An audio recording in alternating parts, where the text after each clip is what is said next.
Welcome back. Onogu Galactica says it's much more dangerous for a leader to say something than doing it. The president said he was going to name looters. Let that be done. He has said it. But let's come back to this. Your reactions. So you start. You're starting. Non-publication shows a grand conspiracy by the political class to evade trial and disgrace. It may look so, but it's never so. Because one, since the president came into government, he has never hidden his distaste for corruption. And every of the political actors that have been involved, majority of them have been brought to book in terms of the procedure for us to not only recover, for us to also allow them to go, take judgment, whether to be sentenced or to be punished or whatever. So it may seem as if there is a conspiracy against the Nigerian people by the political actors. But then don't forget, the president is also a politician. And then those people that have been tried up to now are also political actors. So it may look so, because, we are hasty, we are very, very, very, very eager to know those names. But I tell you that ultimately, the president must own up to his words. He must publish those names as soon as their, full reports are ready. Okay. They have fundamental human rights. Yes, they have fundamental human rights, which is enshrined in the Constitution, and that was why I said Section 35 and Section 36 of the Constitution give them a leverage. But the thing is this: you can't appropriate and reprobate. Once you have already agreed that you are going to return some amount of money through the means of plea bargaining, the process of plea bargaining will not give you the opportunity to now say that I did not say so again, because the prosecutor and every other players in it will take this agreement to the court, and it will now serve as the court judgment, and the court can then proceed to give judgment. Let me refer you to Ologe versus New African Holdings, 2016, where there was a plea bargaining, and because of this plea bargaining, the judge went ahead to still convict the defendant. So there's nothing, it has not taken anything away from it. But the thing is, where you allege, and the person is now saying that I did not do it, then he will enforce his fundamental human right. And if, peradventure, he won, fine, so be it. But if it is not, he will face the music. Period. Can we look at the situation of our court as we speak today? Our courts are congested. You need to appoint more judges. You need to do more in terms of funding the judiciary. Do we even have the capability to cope with the preponderance of the marriage of cases that are coming up? So in the wisdom of those who govern today, if they consider the fact that we have to apply, various methods of getting results, we must give them, we have voted them in, they have sworn to serve us. We must also give them the opportunity to exercise, their knowledge and wisdom in terms of how they govern us. What are people saying today? They are accusing President Buhari of high-handedness. They are accusing him of even, introducing military draconian laws into our system. They are saying that he's not allowing the courts to do it. So if Buhari goes on to name them, and then people start to go to court and, challenge all of these things are coming up, they will say this man is ruling with fiat. So where do you want the president to go? Okay, let's see. So you must give him the leeway. Both of you can react to this. Alex is saying, what is then the next step after forfeiture? Are they allowed to go scot-free? I've just answered the question. Yeah, when there is plea bargaining and you have, the thing is either they give you a lesser sentence, or the judge can decide. It's to the discretion of the judge, and to the discretion to what the players have already agreed. The judge might say, okay, let's give him the lowest sentence, and they allow you to go. But you cannot go scot-free, even when you have returned the money, because you are guilty of that offense. Now, that's what the law says. But that because you returned the money, you will go scot-free. People will not say, okay, there's no problem, let me steal the money, and I will go scot-free. When I'm called upon, I'll return it. If I'm not called upon, I will escape. But in this case, the court is not Father Christmas.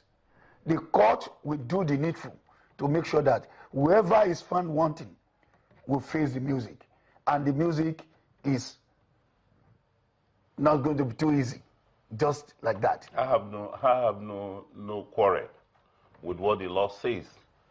Whatever the law says, when the procedures are completed and these people are really brought before the court of law, because even in your plea bargaining, you know, you must also, it cannot be absolutely secret.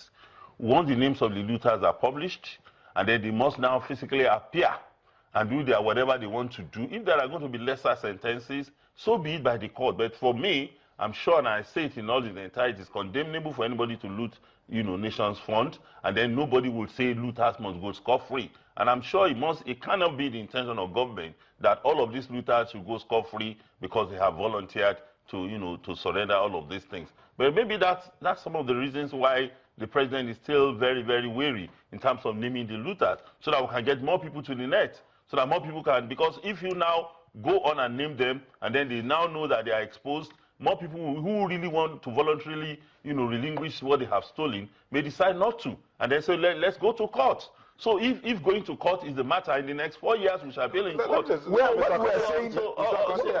we are saying is, if his name, assuming they publish the news and his name is there, he doesn't mind. It's easier said than done. Sir, what we are saying is it's easier said than done. Under these circumstances, we are not saying publish the name of those people you have not confirmed.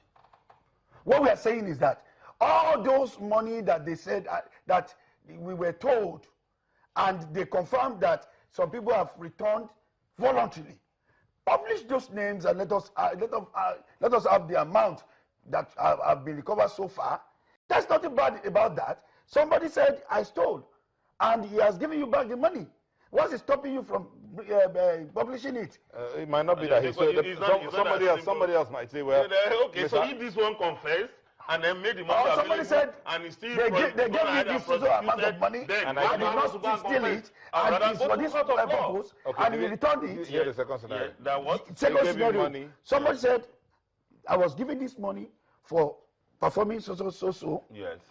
Well, I have not done it, and this is the money. Good. Then why are you keeping such information away from the people? That would just be one out of many. That's what the Nigerian people wanted. That's just one. What the Nigerian people wanted is those people that have already agreed. Let us have their name, the list, and the amount. And I can assure you those people that have not agreed, leave them. Let them continue with the court cases. There's no problem about that. I assure you that it is not just enough that say they have agreed, will publish their name. Once their names are published, they must be prosecuted. All right, gentlemen. They must be prosecuted. And that brings another scenario. So those who will not voluntarily again surrender what they have looted. In 10 seconds each, you can summarize our thoughts as we wind down. Now begin with you. Well, we thank God that the president is trying as much as possible to make sure he recovers the fund from whichever quarters. But all I would say is that recovering of stolen fund should not be limited to PDP alone. It should be a general thing. And when such is recovered, let the government give us the list and the name and the amount so that we will know where we stand, and we will be able to know that we are now getting somewhere in terms of getting out of our poverty. Okay. Yeah, my closing remarks are very simple. Is to say that we must appreciate the Nigerians' tolerance and patience, to appreciate the position of the present government by saying, okay, fine, we have names, and then we needed the name. We have, you know, those looted funds, but we need their names. I just urge that government must go ahead and conclude its investigations quite, you know, faster. And let's have, ultimately, we must also have the name of the looter. So it's not going to be in perpetuity that the names of looters will be hidden.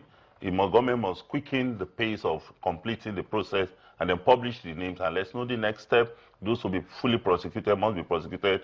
Those who will back jail sentence or who will be punished, everybody must be held accountable. All right. Thank you very much, Mr. Paul Kalejai, an APC chieftain, and Honorable Victor Akonde, member of the Lagos State House of Assembly. Thank you for coming on the show. Now, just before we go, Chukwuma Ezike says, the hesitation to publish casts the present administration's commitment to truly address these issues in a very weak light. But Fred Alabi says, if names are published now, other looters will not return their loot, and recovery of this money is most important. Well, two sides of the divide. Want to say thank you so much for letting us be a part of your evening. Till we come your way again. Bye-bye.